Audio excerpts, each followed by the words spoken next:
Tapi dari beberapa posisi pemain yang akan didatangkan, gua lebih prefer emang kita mendatangkan at least 3 pemain dari 5 yang target tadi. Tapi 3 pemain yang levelnya emang top banget lah gitu ya. Kalau gue jadi harapan pasti butuh posisi kiper. Karena kalau Hmm. kipernya Juve saat ini, mohon maaf, ya ini bukan kiper level kita ya kalau untuk kita ngejar sebuah trofi di Eropa gitu atau di Liga gitu. Karena di grade bener-bener udah hopeless lah, banyak kesalahan-kesalahan elementer yang dia lakukan di match-match penting, dan Perin mungkin juga akan gonjang-ganjing masa depannya kayak apa. Jadi kita butuh experience keeper karena buat demi kenyamanan lini Ya, belakang makasih kita. Mel. Oke, bagus, Rudiger ini tapi kan kalau umurnya kipernya udah begitu tiga ya puluh mungkin kita. tiga tahun ya. Kalaupun nanti dia memang mau ke Juve, dan pastiin juga dia memang hatinya juga bisa untuk Juve bermain bagus sih sebenarnya. Juve bisa manfaatin peluang ini karena untuk ningkatin ke mental-mental pemain-pemain yang lain sih Mel, sebenarnya bagus ya. Cuman balik lagi ke gaji ya.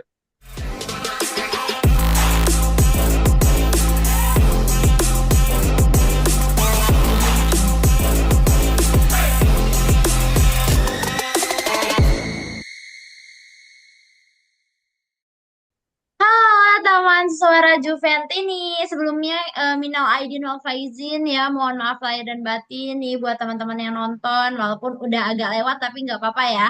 Udah lama banget kita soalnya nggak konten ya, karena kemarin ada libur lebaran ya. Gimana nih Mas Marlon sama Mas Adi, kemarin lebaran makan-makan rendang nggak nih? Rendang sama ketupat banyak nggak? Ya, Lebaran mah momen-momen makan-makan enak ya, perbaikan gizi kata-kata orang ya, karena kan udah puasa 1 bulan itu.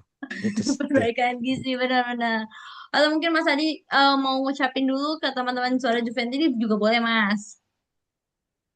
Halo fans Suara Juventini, perkenalkan gua Adi Juventini dari Jakarta. Selamat Hari Lebaran, dan kita kembali lagi ngonten after Lebaran ini ya. Jadi after Lebaran kita ngonten lagi. Mungkin teman-teman fans Suara Juventini juga mungkin udah menungguin konten-konten kita juga. Kita udah lama kan. Ya, kita kembali lagi buat kalian semua gitu loh. Asik, mantap banget. Oke, dan juga Bang Marlon juga boleh kalau mau sapa-sapa dulu boleh silakan. Halo fans Suara Juventini, saya Marlon dari Juventini dari Jawa Barat, Subang. Saya juga mengucapkan minal aidin wal faizin, mohon maaf lahir dan batin. Oke, terima kasih Mas Marlon. Oke, teman-teman ya.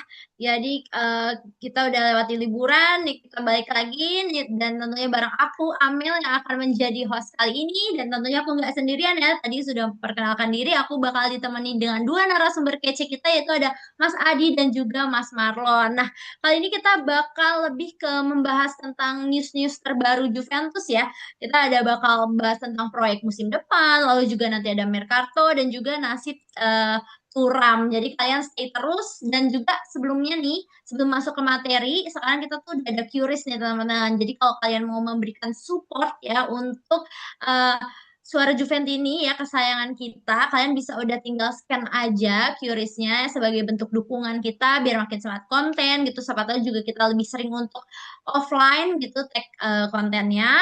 Dan juga buat teman-teman nih yang mau menjadi salah satu narasumber seperti Mas Adi dan juga Mas Marlon, bisa banget caranya bergabung menjadi membership kita nih. Ya, selain kalian bisa menjadi salah satu narasumber, kalian juga bakalan tergabung dengan grup WA yang pastinya kita bakalan update terus tentang Juventus. Jadi buat teman-teman yang takut ketinggalan berita tentang klub kesayangan kalian, langsung aja bergabung. Dan juga yang WA-nya sepi, langsung gabung aja ya Mas ya.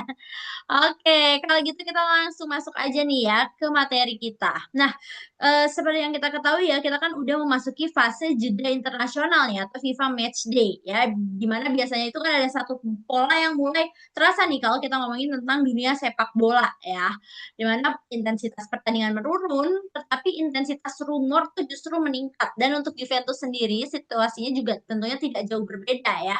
Di tengah jeda ini kan kita mulai bermunculan nih berbagai laporan gitu mengenai arah proyek musim depan.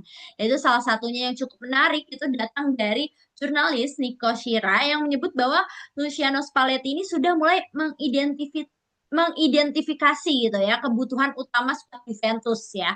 Di mana Spalletti ini nih menginginkan gitu ya setidaknya 5 posisi nih untuk diperkuat, yaitu ada seorang kiper yang berpengalaman, terus ada back tengah, ada fullback, gelandang utama, dan juga seorang penyerang. Nah, kalau misalnya ini benar gitu, maka ini kan adalah revolusi squad ya yang sedang dibangun ya.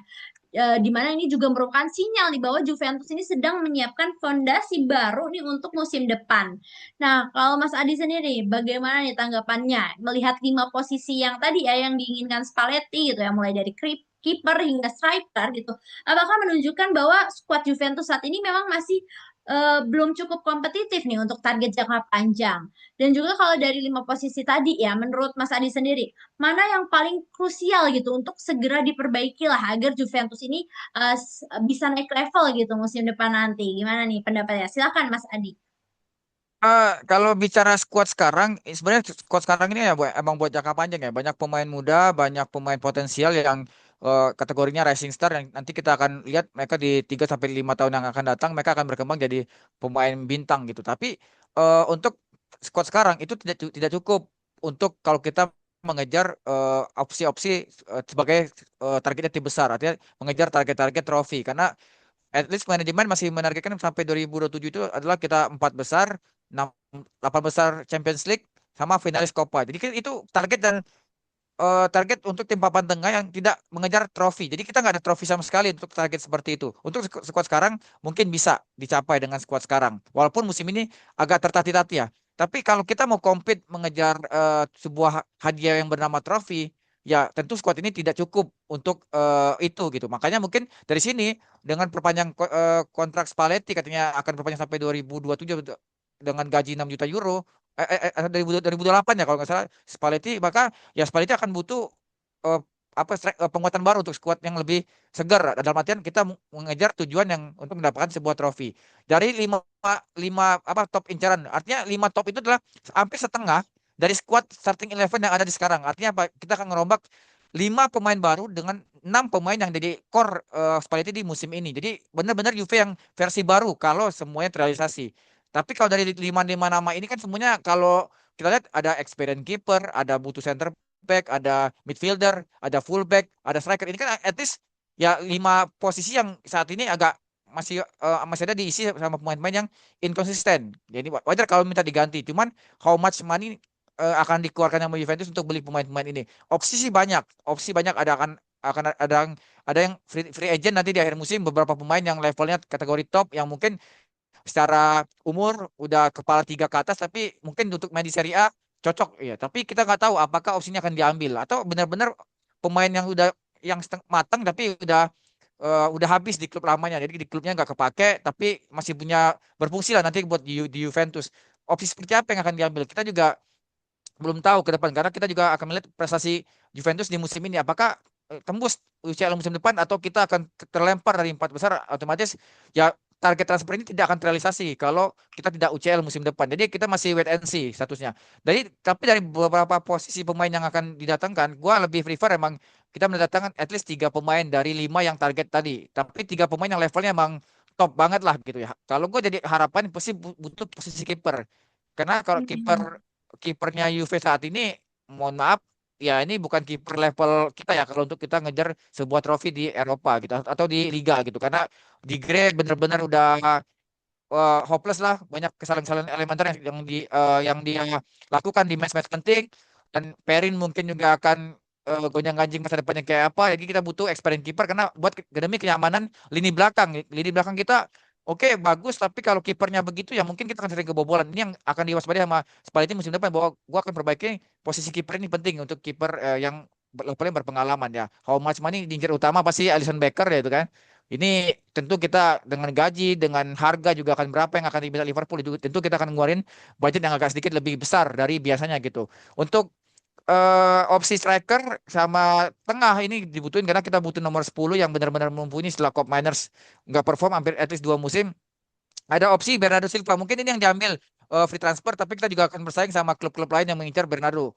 Apakah Bernardo memprioritaskan Juventus? Tentu dia akan wait and see klub mana yang masih possibility untuk mengejar trofi. Itu juga akan jadi salah satu analisa, salah satu pemikiran bahwa Bernardo akan milih tim yang tetap masih compete untuk buat ngejar trofi gitu. Striker mungkin opsi terbaik adalah ya Randal Kolo Muani kalau kita mau cari striker buat apa namanya menjadi apa namanya striker utama, dan Dusan Vlahovic yang katanya akan di-extend ya akan jadi striker backup. Jadi mungkin ada 3 posisi yang urgent untuk musim depan.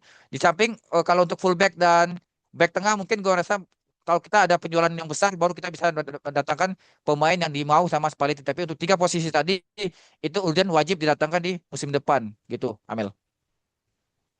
Oke, terima kasih Mas Adi. Jadi balik lagi kita lihat juga ya target Juventus ini emang mau ngejar trofi atau gimana, dan apakah memang nanti kita lihat lagi nanti UCL kita masuk atau enggak. Jadi biar kita bisa merealisasikan tadi ya 5 posisi ini. Dan kalau misalnya memang sepertinya tidak mungkin gitu ya, kalau misalnya emang kita harus yang pemain yang berpengalaman lima, kalau langsung 5 itu kan budgetnya sangat luar biasa ya. Berarti posisinya paling untuk kiper, striker sama tadi tengah ya, lini tengah ya. Ya. Oke, terima kasih Mas Adi. Nah, kalau menurut Mas Marlon nih ya, kan tadi udah dari 5 posisi gitu yang diinginkan itu. Spalletti, Juventus kan tentu tidak. Tadi ya, semua posisi bisa sanggup ya. Apalagi kalau misalnya kita harus dipenuhi oleh pemain bintang atau pemain matang yang berpengalaman gitu. Nah, kalau menurut Mas Marlon, mana posisi Mercato gitu, tadi ya yang dari 5 request yang diminta paling mungkin nih untuk didatangkan pemain bintang atau pemain matang yang berpengalaman. Silakan Mas Marlon. Iya, makasih Amel. Sebenarnya sih saya setuju sama Adi ya.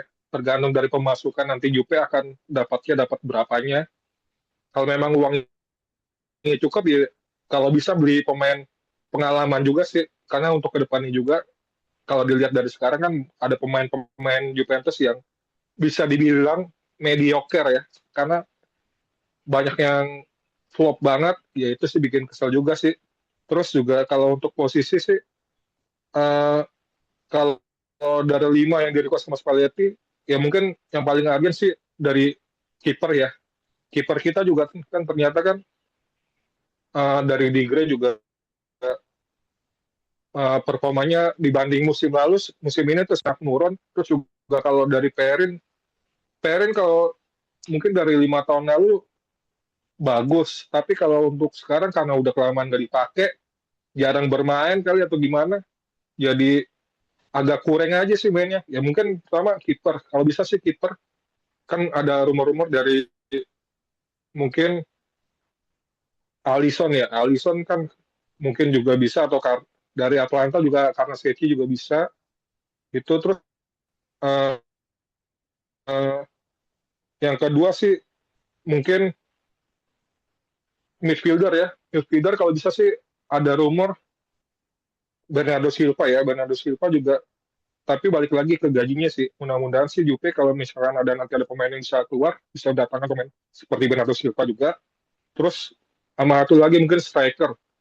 Kalau memang berjodoh dengan Randall Colomani ya syukur, kalau enggak ya mungkin ADI juga Bang. Ya, nah, gitu aja. Oke, terima kasih Mas Marlon. Jadi kalau Mas Marlon tadi setuju ya kalau misalnya kiper itu yang utama kayaknya ya, melihat kalau misalnya dari kiper Juventus sekarang ini kurang ya untuk performnya gitu ya. Iya. Degri kurang, Perin juga mungkin tadi bisa jadi dia karena dia udah lama nggak bermain mungkin ya gimana malah ya. Terus Iya. ada midfielder sama striker ya yang pemain bintangnya yang diambil. Jadi ada 3 posisi. Iya. Nah, oke, terima kasih. Nah, selanjutnya nih ya kan, tadi kan berarti di tengah ramainya isu Mercato Juventus nih ya kan, itu kan ada satu nama besar nih yang mulai muncul gitu ya seperti biasa, dan ini bukan nama biasa nih ya kalau kita lihat gitu kan. Menurut laporan dari Nico Sierra lagi, Juventus ini kan disebut sudah mulai mengumpulkan informasi nih ya, tentang kemungkinan mendatangkan Antonio Rudiger ya, bek asal Jerman ya, yang bahkan potensi nih untuk bersedia sebagai free agent di akhir musim ya, sebuah situasi yang tentu kan sangat menarik di tengah kebutuhan Juventus yang untuk memperkuat lini belakang. Nah, namun kan ini kalau kita lihat bukan sekedar soal peluang transfer ya, ada konteks yang lebih dalam. Ternyata nih pelatih kita gitu loh, si Spalletti dan Rudiger ini kan memiliki hubungan gitu ya, sorry, hubungan yang cukup kuat gitu sejak bekerja bersama di Roma ya, di bawah Spalletti. Rudiger ini kan berkembang menjadi back dengan karakter agresif ya kan, kuat dalam duel, terus dia juga punya kepribadian kepemimpinan lah di lini pertahanan. Ya, jika melihat kebutuhan Juventus gitu ya saat ini, terutama dalam hal stabilitas, terus juga pengalaman ya karakter di lini belakang. Profil seperti Rudiger ini kan terlihat sangat cocok nih ya Mas ya. Nah, kalau dari Mas Adi sendiri nih, kalau kita lihat tadi ya, melihat profil si Antonio Rudiger ini ya, baik dengan pengalaman di level tertinggi gitu, karakternya juga kuat. Kira-kira gimana ya menurut Mas Adi? Apakah ia adalah tipe pemain gitu yang benar-benar dibutuhkan Juventus gitu untuk memperbaiki struktur pertahanan atau dan juga sekiranya nih kalau misalnya dia hadir gitu ya, seberapa besar pengaruhnya gitu? Dan di mana dia juga bekerja sama lagi nih bareng Spalletti. Silakan Mas Adi. Eh, Antonio Rudiger ya. Sebenarnya kan Rudiger ini sempat diincar Mm-mm. Juve pas habis kontrak dari Chelsea ya saat itu ya. Statusnya Hmm. juga sama free agent juga saat itu dari Chelsea. Tapi akhirnya dia lebih milih ke Real Madrid gitu. Dan sekarang isu itu kembali lagi merebak karena Rudiger ini akan cabut katanya di akhir musim. Tapi kalau lihat kabar yang beredar, Rudiger masih menunggu Madrid sebagai prioritas utama. Apakah Madrid mau memperpanjang kontrak dia at least 1 tahun lagi atau Madrid ingin lepas? Jadi artinya prioritas utamanya tetap di Real Madrid gitu. Dan apalagi di musim ini Rudiger baru main 12 kali. Artinya dia injury prone, paling banyak cederanya. Jadi benar-benar Madrid tuh pasti akan berpikir kembali apakah mau memperpanjang pemain yang baru main 12 kali di Liga di musim ini. Jadi agak wait and see statusnya. Tapi Rudiger udah punya backup bahwa dia diincar sama Juventus gitu. Mungkin Hmm. kalau menurut gua as fans gitu ya melihat Rudiger mungkin back yang sangat cocok lah buat Juventus umur 33 tahun, punya pengalaman dua kali Champions League winner itu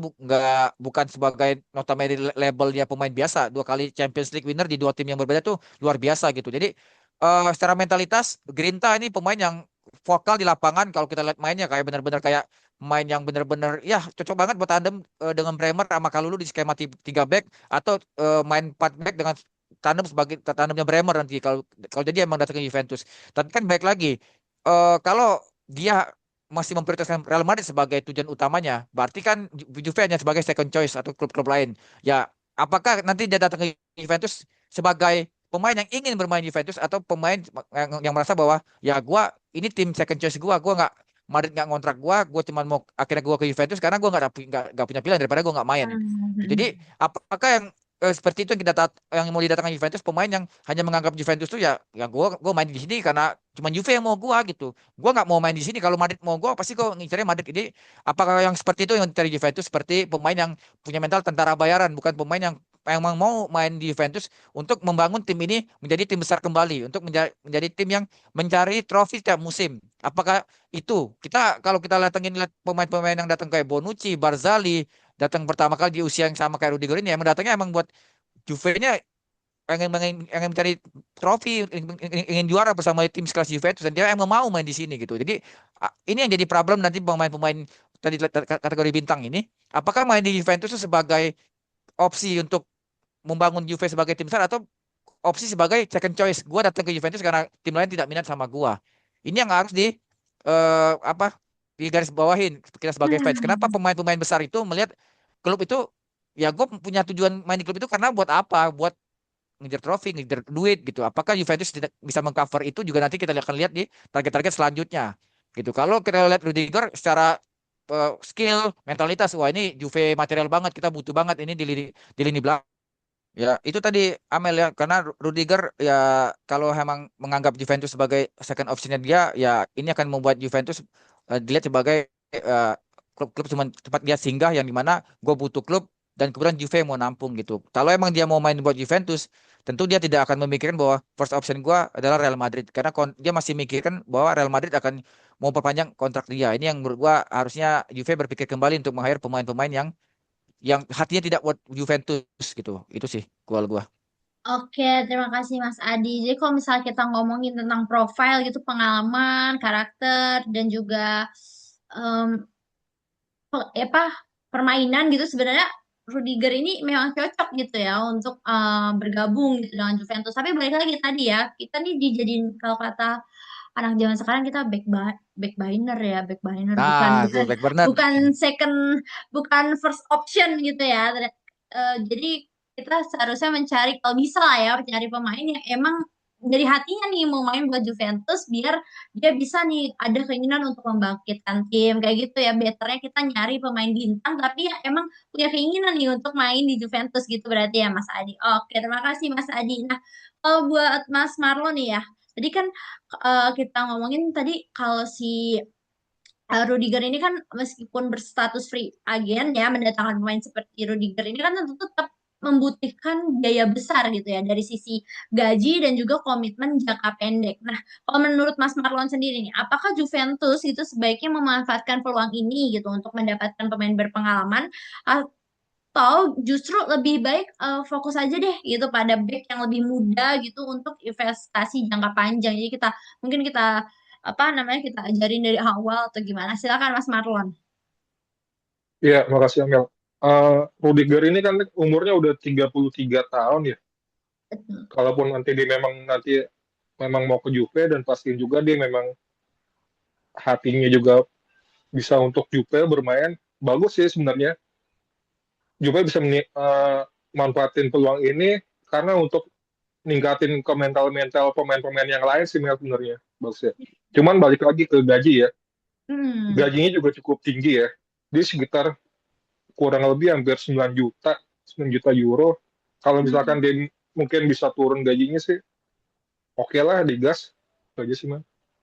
Oke, terima kasih Mas Marlon. Jadi sebenarnya kalau dari Mas Marlon sendiri sih sebenarnya udah setuju banget ya Rudiger untuk apa namanya bergabung gitu ke Juventus. Cuman balik lagi tadi ya emang permasalahan gaji ya. Kalau bisa memang kalau misalnya kita bisa Iya, bernegosiasi gitu ya diturunin nggak di 9 juta euro.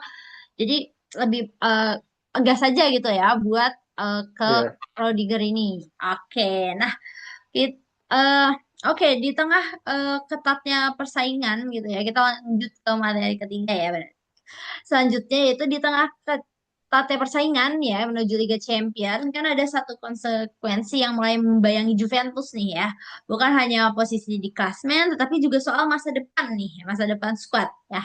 Kalau kita lihat nih, menurut laporan dari Gazzetta dello Sport, itu masa depan Kepren Turam ini sangat bergantung pada apakah ya Juventus ini mampu lolos untuk ke Liga Champion gitu ya musim depan ya. Kalau misalnya kita targetnya tercapai gitu ya, Juventus kan pastinya akan berusaha untuk mempertahankan gitu ya, sekaligus mempercepat lah proses perpanjangan kontrak. Nah, tapi amit-amit ya jika gagal, pastinya kan situasi akan berubah drastis gitu ya. Dan ada kabar Turam ini disebut berpotensi nih untuk dijual.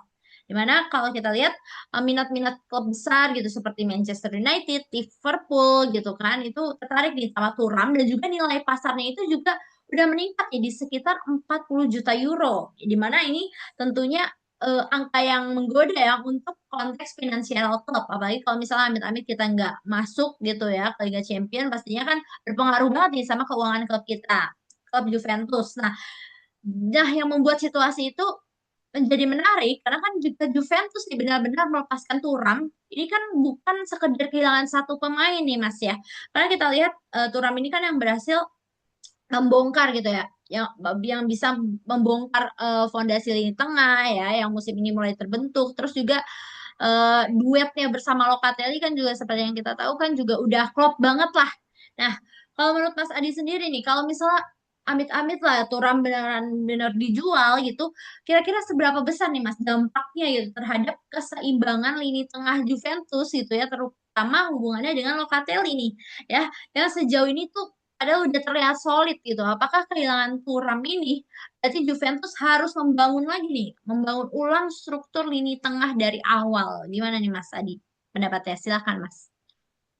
Ya, di mana-mana kalau menjual pemain tuh gampang ya, apalagi menjual pemain utama gitu, paling gampang itu. Cuman pertanyaannya cuma satu, nyari gantinya gampang apakah enggak? Yang ini jadi problem nanti. Kita jual Thuram 40 juta euro, kita nggak akan dapat pemain kualitas Thuram ini 40 juta euro itu. Kita akan cari Hmm. pemain yang mungkin levelnya juga di bawah Captain Thuram ini, dan kita akan siapkan dia langsung untuk main duet sama Locatelli. Kita membangun ulang kembali untuk dengan kita tanpa Champions League ini gua the worst scenario kalau Juventus kan tanpa UCL artinya Thuram dijual.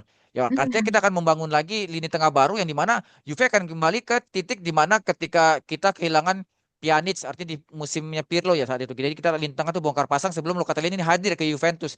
Jadi Hmm. kita akan kembali ke masa-masa itu dimana kita punya pemain tengah dicopot satu hilang gitu. Jadi benar-benar Locatelli akan jadi beban yang sangat berat buat Locatelli, di mana dia akan jadi mentor buat pemain-pemain yang lain.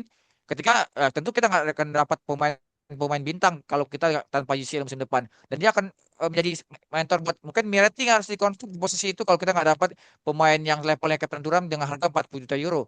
Jadi ini akan jadi bermasalah kalau Juventus salah dalam menjual pemain, salah ngambil keputusan ketika tim ini ekonominya lagi oleng ya, dalam tanda kutip tanpa UCL tuh ya kita kehilangan at least hampir 80 juta euro per musim. Jadi benar-benar itu dibutuhin Juventus untuk stabilitas finansial di bursa transfer. Ini yang jadi problem. Kalau nanti kita salah menjual dan kita tidak dapat penggantinya, kita akan oleng satu musim. Jadi benar-benar satu musim akan oleng. Kita nggak tahu pemain mana yang akan dibeli untuk gantiin Captain Thuram.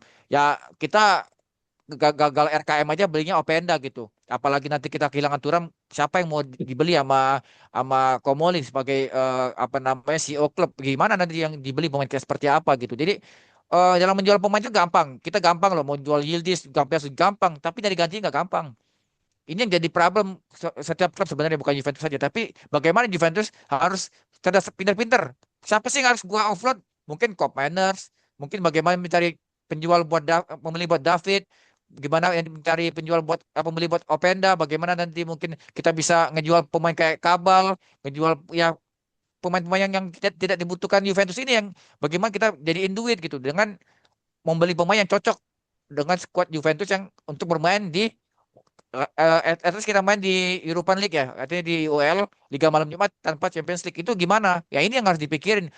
Karena kalau solusi gampang jual aja Kepren Duram, jual aja Yildiz, semua urusan kelar. Tapi nggak, apakah tim ini akan kompetitif? Ya enggak, karena kita akan membangun selalu dimulai dari nol kayak ngisi bensin.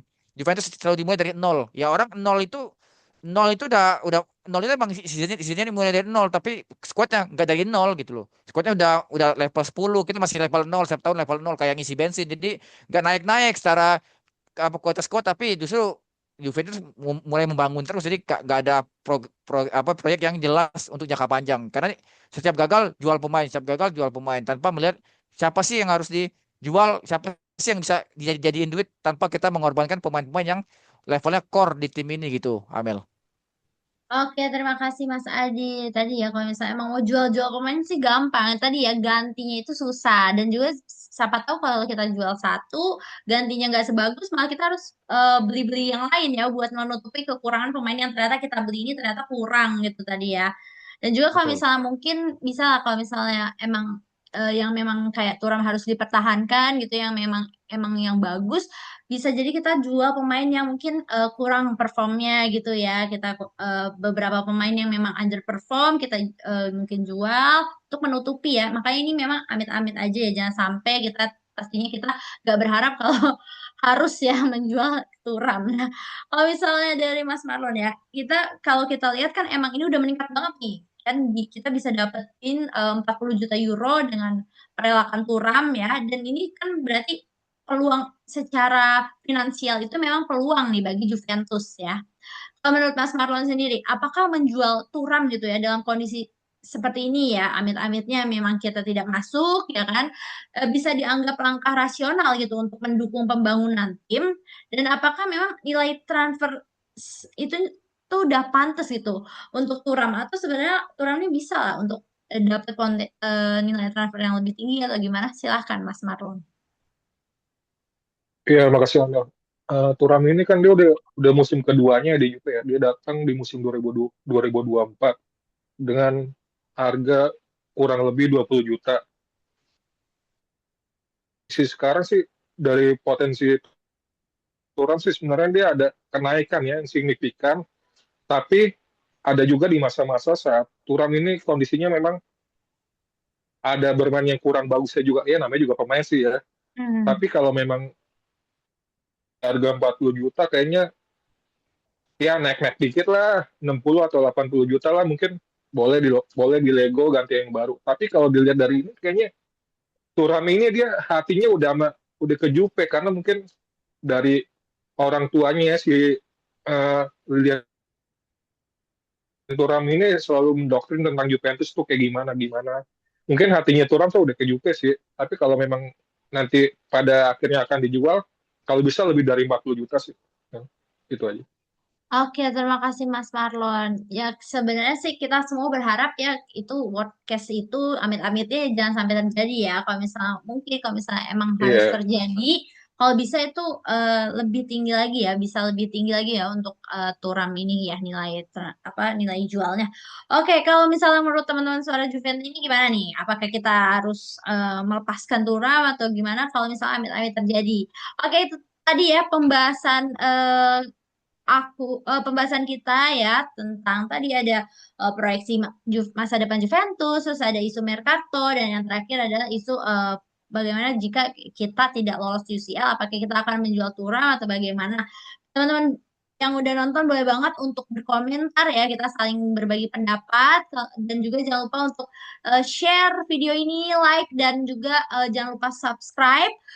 Saatnya aku, Amel, dan juga narasumber kita, Mas Adi dan Mas Marlon, pamit undur diri. Terima kasih teman-teman yang udah menonton. Kita tutup dengan Vino Fine, Forza Forza Juve! Juve. Juve. Forza Juve.